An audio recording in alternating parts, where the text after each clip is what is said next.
All right, so I think I finally figured out what I'm doing with this bathroom. I've been debating on it for a few days now, trying to figure out the best way to do this. And the source of all my trouble came from the fact that that window I put there, I didn't put it the correct height. I didn't realize that the prefab shower enclosures, um, I didn't know how tall they were, and unfortunately they are usually 70 to 75 inches tall, so they'd come up to right about here. And I wanted to put the shower in this corner. The reason I have to put it in this corner is to allow access to the controls, from the other side of the wall. In most cases, people would build these out of a closet or something, a closet on the opposite side of the bathroom so you could get to the shower controls and stuff if you have a leak or a problem. And the opposite side of that wall was my bathtub, and I didn't want to put it on what would be this wall because I'm going to have tongue and groove paneling on this side, and I would never want to bust that up to get to it anyways. And I couldn't really put it in this corner. There's a closet on the other side of this wall, so that would have worked. But I didn't want to have the shower in the corner here because it would be difficult to come in the door and make your way to the shower. It would just be kind of awkward if you open up the door here and then boop, all of a sudden there's a shower you got to step into. Showers normally aren't adjacent to an entry door. So the only way I could really do it was to put the shower back in that corner by the window.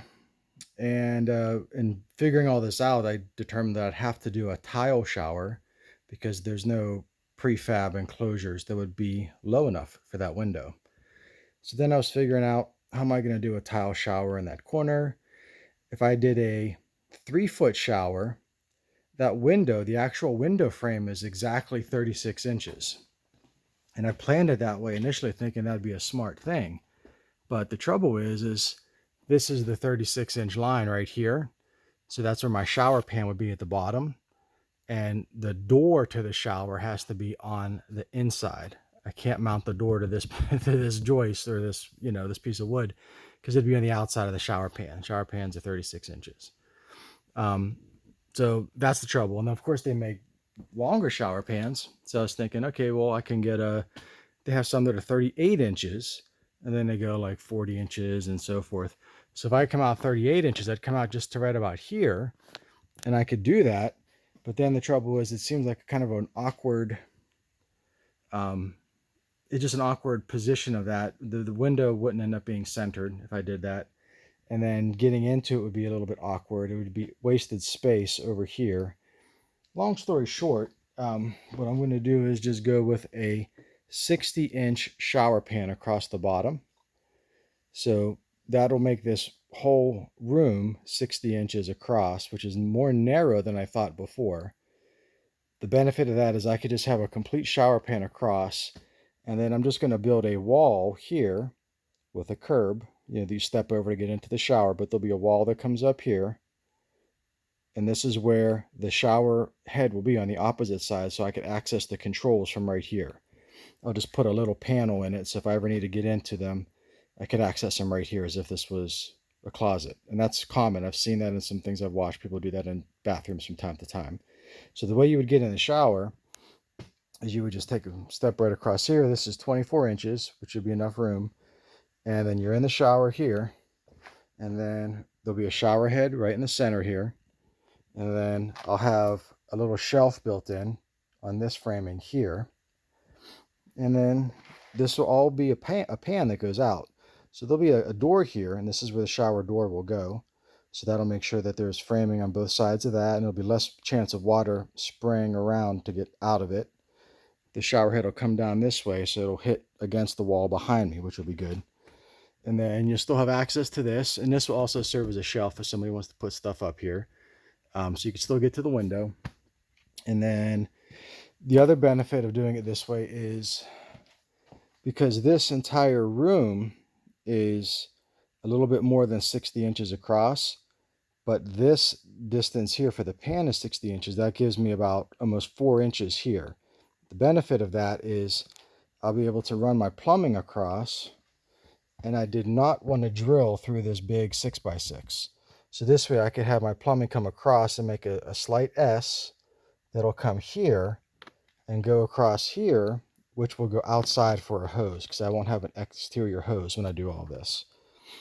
So by having that S curve, it makes it a little bit easier to get the PEX plumbing around, and then just put a reinforced 90 degree here that'll come across and go out that way, and then go out to a hose bib outside. And then that way this will be exactly 60 inches, so I won't have to worry about putting in quickset cement or something to try to extend it. It'll be just the right dimensions.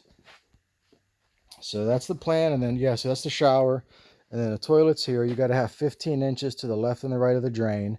So that's what that blue tape is. And that's actually 18 inches. I'm making it a little bit bigger. So 18 inches there, 18 inches there. And then that's a 24-inch sink, which will give you a little bit of space over here for a trash can or something like that. And then, of course, that's the door, 36-inch door, which I could even go to a smaller door, 30-inch door if I have to. But I'm going to try to make it for 36.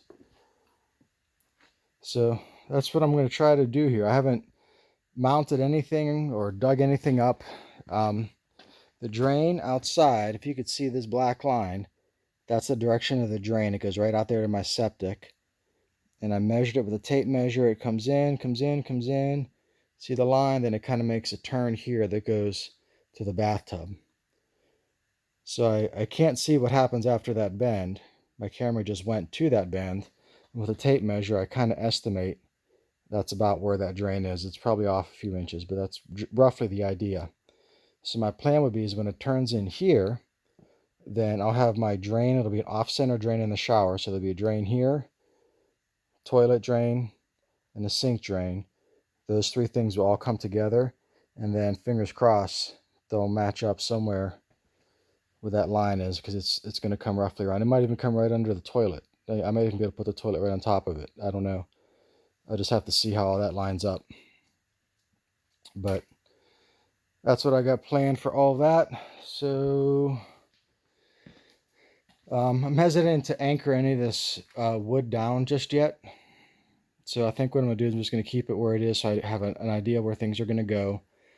And then I'm going to order the shower pan, because that's the one thing that I don't have any flexibility on. It's a specific dimension, right? So when I get the shower pan, I'll know exactly where to make the drain for that. And then once I have that and I get it in the right spot, then I'll go ahead and cut the concrete for that drain, hope for the best, and then cut the concrete for these two drains here as well, the sink and the toilet.